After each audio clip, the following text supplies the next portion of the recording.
I knew that I'm not going to fit under 25, so I just dressed up to kind of fit in, guys.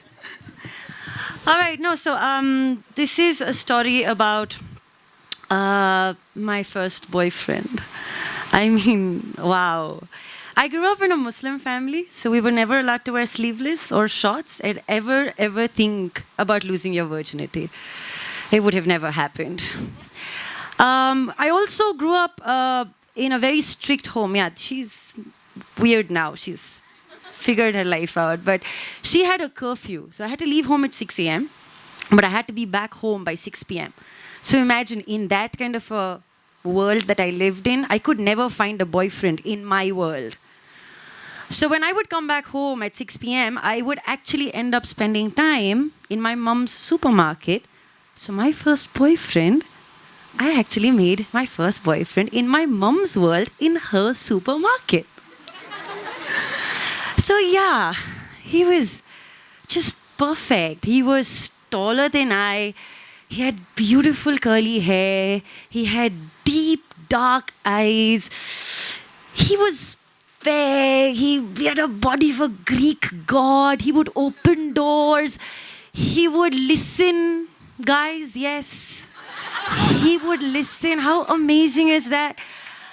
And then he would wear this t-shirt which would just slip down his neck and then roll around his biceps, fit so right. And then he would ripple it down under every pack of his. Literally, I sometimes wished, why isn't there a sign? Road leads to humps ahead or something. He was too good to be true. He was, like, they don't make people like him anymore. Anyways. Oh, someone's like, yeah, I also must. No, but this guy was, he was something else. Now, we were dating, all right? And the only action we got was when he would come across the counter, pay for his Coca-Cola, and our fingers were touched. Electricity. I would leave my house at 6 a.m. to go to college, but I would stop by at the dormitory, run into the boys' dormitory, take his blanket off, kiss him on his cheek, and run away. I'm talking about my first boyfriend. His name was Cyrus Mistry. Yeah, they really don't make. He's Parsi, right? Very few. So, anyway, so, yeah, it was 3 months that we were dating each other. It was fantastic. But one day I said, come on, this, touching, pecking, it needs to move to the next level or, something. So one day mom leaves the store to me and my brother. And we were pretty cool, He would eat munch. That was the deal. And basically we would cover up for each other. So I told him, you know what, I'm going home, all right, because my stomach doesn't feel right. But I made a call from the landline, told Cyrus, come home. So Cyrus came home, and there I am all like shivering, nervous. I know that through my braces, he still liked me. I knew it. And I just knew that if we would ever have our first kiss, it would be blissful, it would be perfect. So anyways, he comes in, I lead him to the room, he sits down, literally right angle, 90 degrees. I don't know why we sat like that. But anyways, we sat, we looked at each other, and there was this rub of the cheek, touch of the fingers. I know the moment's going to happen. It is going to happen.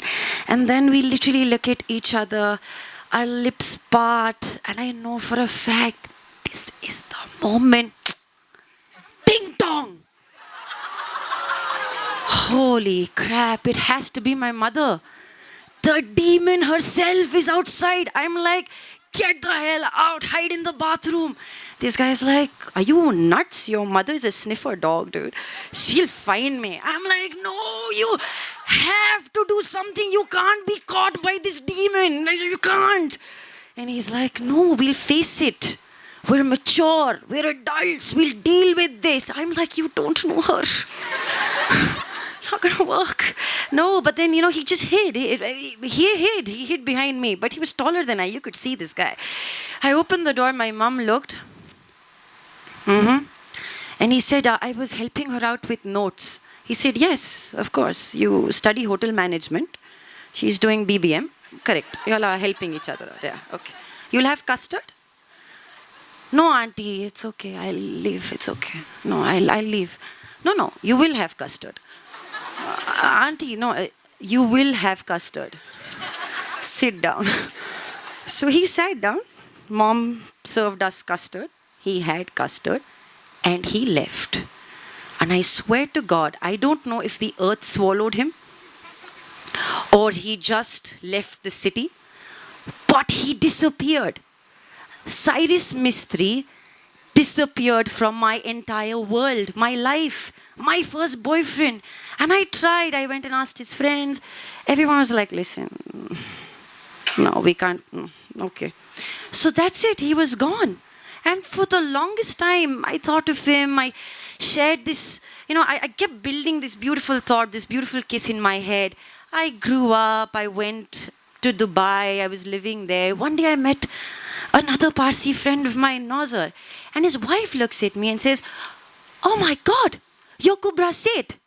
I said, yeah, I am. How do you know me? So you know Cyrus Mistry, right? What? What are you saying, bro? Yeah. And yeah. And he goes like, she goes, yeah, so how do you know Cyrus Mistry? I'm like, dude, I dated him. I kissed that guy. No, come on, you couldn't have. I'm like, look at me. I can. I mean, look at me now. I can.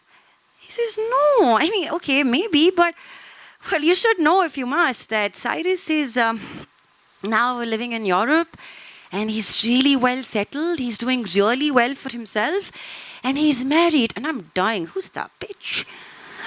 And she says, no, and he's gay.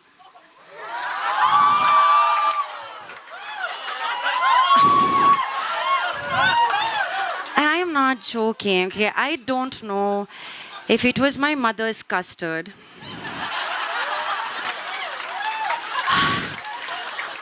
or whether it was my first kiss. I always thought he was the man for me, but unfortunately, I wasn't the man for him.